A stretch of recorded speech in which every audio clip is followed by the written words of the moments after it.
ஏண்டி சோகமா இருக்க? வர வர என் புருஷனுக்கு என் மேல காதலே இல்லடா.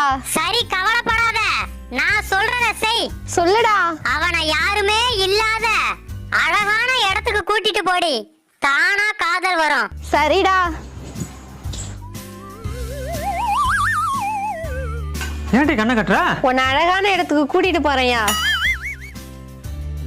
கண்ணை திறந்து பாரியா. பா, செம்மையா இருக்குடி இடம். சில்லுன்னு காத்து, வாய்க்கா தண்ணி, வரிசையா சவுக்க மரம், கண்ணுக்கு அழகா நீ. இதெல்லாம் பார்க்கும்போது 100 கோழி வாங்கி விட்டா தண்ணி வசதி இருக்கு, தீவன செலவு மிச்சம். பார்த்துக்க நீ இருக்க, எப்படியும் மாசம் 20,000 சம்பாதிச்சலாண்டி. யாரு சவுக்கு தப்புன்னு சொல்லிட்டு போடி, குத்தகைக்கு பேசி பாக்குறேன். கட்டையில போறவன நாங்க